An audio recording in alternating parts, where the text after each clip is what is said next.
Planet Finance Business School, High-Tech City, Hyderabad. BCom, BBA, PGDM, MBA. Call 9000 Mustafa ఉన్నాడో లేదో అనేది తెలియదు. అయితే లేటెస్ట్‌గా కొంత వస్తున్న అది రూమరా, నిజమా అనేది మనకు తెలీదు గానీ, చాలా సీరియస్ కండిషన్‌లో ఉన్నాడు.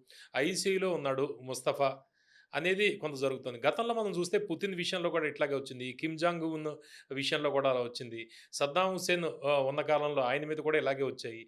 ముస్తఫా ఎక్కడున్నాడు? అంటే ఫిబ్రవరి 28దో తారీఖు సుప్రీం చీఫ్ చనిపోయిన తర్వాత వారం రోజుల్లో ఈయన పేరు అనౌన్స్ చేశారు. అయితే అప్పటి నుంచి ఇప్పటిదాకా ఈయనకి సంబంధించిన వేర్ అబౌట్స్ ఏవీ లేవు బయట. రావు కూడా బయటికి. హ్మ్. ఫస్ట్ ఆఫ్ ఆల్ మనకి తెలియనక ఎక్కువ ఉంటుంది కదా ఇజ్రాయలీ ఇంటెలిజెన్స్. హ్మ్. అమెరికన్ ఇంటెలిజెన్స్ కన్నా చాలా బాగుంటుంది ఇజ్రాయలీ మొసాద్. మొసాడ్ కానీ మిగతా వాళ్ళు కానీ.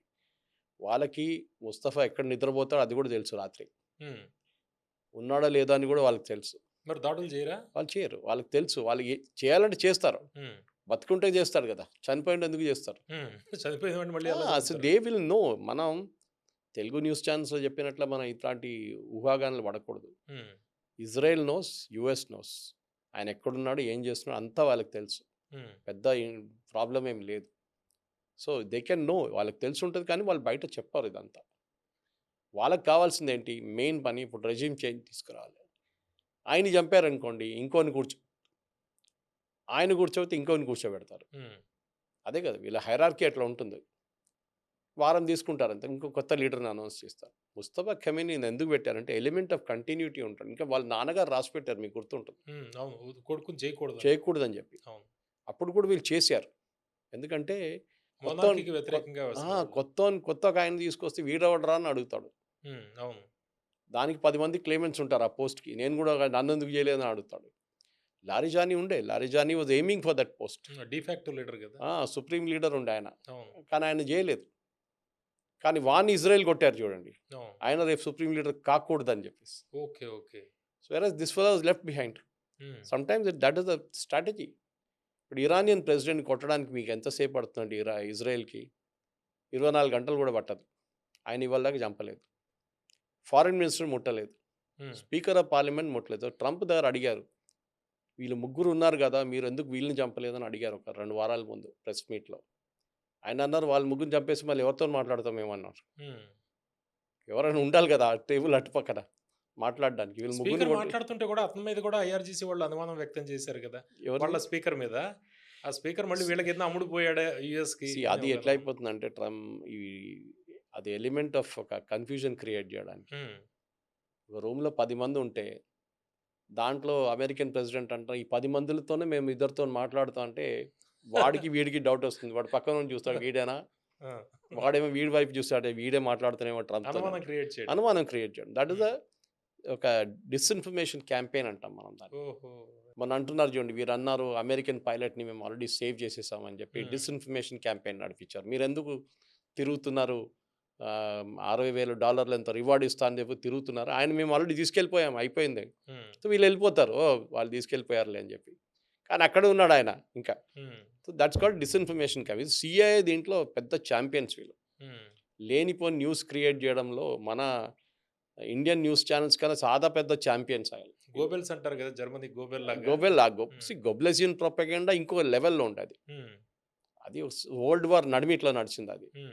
So he was famous for that. Minister. ఆయన పని అది.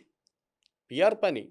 PR public minister relations. కదా! హ్మ్. సో ఇప్పుడున్న దాంట్లో వార్‌లో బ్యాటిల్ ఆఫ్ నెరేటివ్స్ అంటారు హ్మ్. పవన్ గారు. నెరేటివ్ సెట్ చేయడం చాలా ఇంపార్టెంట్. ఆపరేషన్ సింధూర్‌లో నేను కాలేజ్ ఆఫ్ డిఫెన్స్ మేనేజ్మెంట్ ఆఫీసర్స్‌ని అడ్రెస్ చేసుకుంటా మన ఇండియన్ ఆర్మీది. ఇక్కడ హైదరాబాద్‌లో ఒక లెక్చర్‌లో నేను మాట్లాడాను. హైదరాబాద్ మేనేజ్మెంట్ అసోసియేషన్ వాళ్ళు కండక్ట్ చేసిన ఒక లెక్చర్‌లో నేను కూడా మాట్లాడాను.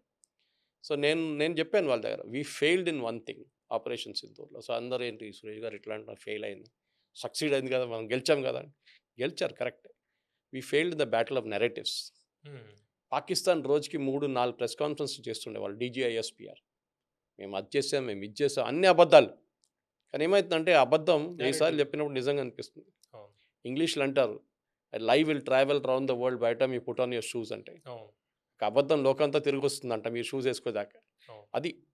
సో కన్సిస్టెంట్‌గా మీరు బ్యాటిల్ ఆఫ్ నెరేటివ్స్‌లో ఉన్నారిప్పుడు. మనం అది ఇంకా స్టోరీ అది. కానీ మనం ఎట్లా చేయాలంటే అది ఇప్పుడు ఉన్న బ్యాటిల్ రష్యా, యుక్రెయిన్ వార్ చూడండి సార్. హ్మ్.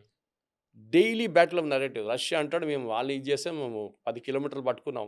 వీడంటాడు మేము 50 కిలోమీటర్లు ఇటువైపు వచ్చేసాం, మేము ఆ పైప్ లైన్ పేల్చేసాం అని చెప్పి పాత వీడియో తీసేసేసాడు. అవును. అది నడుస్తూనే ఉంటుంది. 2 రోజుల తర్వాత వస్తుంది fact check, no that is the fake news. అప్పటిదాకా పోయింది, అయిపోయింది. Impact is finished. సో, దానికోసం గవర్నమెంట్ ఆఫ్ ఇండియా కూడా కొత్త చట్టం తీసుకొచ్చారు. మీరు 1 అవర్‌లో ఫేక్ న్యూస్‌ని తీసేసేయాలని చెప్పి. అది ఇంకో స్టోరీ అది. హ్మ్. కానీ బ్యాటిల్ ఆఫ్ నరేటివ్ ఇప్పుడున్న యుద్ధాల్లో యుద్ధం కన్నా ఎక్కువ ఇంపార్టెంట్ నరేటివ్ ఏం సెట్ చేస్తారు. హ్మ్. ట్రంప్ అదే కదా మేము గెలిచేసాం, అయిపోయింది. మీ ఎన్ని యుద్ధాలు పోయినాయి, మీ ఎన్ని విమానాలు పోయినాయి మాట్లాడలేదు. మన దగ్గర 40 విమానాలు పోయినాయి ఇప్పటివరకు. 7 ఎయిర్‌క్రాఫ్ట్ లాస్ట్ అన్నారు. హ్మ్. ఆయన గురించి ఒక్క ఎయిర్‌క్రాఫ్ట్ లాస్ కూడా ఆయన అంగీకరించట్లేదు. అవును. ఎందుకు? Because it was a slab on the face అనమాట. చంప మీద కొట్టినట్లు అది. సో, అమెరికా కూడా వాళ్ళ 170 మంది ఇంజర్డ్ ఉన్నారు సార్. సమ్ ఆఫ్ హ్మ్. Them serious. మొన్న జరిగిన రెస్క్యూ అటెంప్ట్‌లో కూడా ఇవాళ దాకా పైలట్ పేరో, లేకుంటే వెపన్ స్పెషలిస్ట్ ఆఫీసర్ పేరు చెప్పలేదు. అవును. ఎందుకు? ఎందుకు భయపడుతున్నారు మీరు? వాళ్ళొక ఫోటో రిలీజ్ చేయొచ్చు కదా! ఒక వీడియో రిలీజ్ చేయొచ్చు కదా! పేరు లేదు, వాళ్ళ హెల్త్ స్టేటస్ లేదు, ఏం లేదు. సో, అదొక స్ట్రాటజీ వీళ్ళది. వాళ్ళు గాయపడ్డని వీడియో చూపించారనుకోండి, ఇరాన్ అవును. అంటారు మేమే కొట్టాం ఈయనని అంటారు. ఈడ అవును. మా దగ్గర ఉండే మొన్నదాకా ఈడనే మేమే కొట్టామంటారు. హ్మ్. అది వాళ్ళ స్ట్రాటజీ ఉంటుంది. సో, అమెరికాకి ఏంటంటే ఇప్పుడు వాళ్ళ సీఐఏ వైపు నుంచున్న వాళ్ళకి ఒక ఎక్స్‌పర్టీస్ ఉంది ఫేక్ న్యూస్‌లో. అది వాళ్ళు స్ప్రెడ్ చేస్తారు. ఒక డిపార్ట్‌మెంట్ ఉంటదేమో దాని మీద. They have very professional department. హ్మ్. కేజీబీ దగ్గర కూడా ఉంది అది. హుహు. కేజీపీ. కేజీబీ దగ్గర కూడా ఉంది. భారతదేశంలో ఒక టైంలో ఇందిరాగాంధీ హయాంలో వాళ్ళ క్యాబినెట్‌లోనే కేజీబీ ఏజెంట్స్ ఉండే. హ్మ్. ఒక రెజల్యూషన్ పాస్ చేయగానే ఇందిరాగాంధీ క్యాబినెట్ మాస్కోలో న్యూస్ వెళ్ళిపోతుండే. హుహు. మన దగ్గర బ్లిట్స్ అని చెప్పి పాత ఆర్కే కరంజీ ఒక న్యూస్ పేపర్ ఉండే, మీకు గుర్తుంటుంది. ఆ!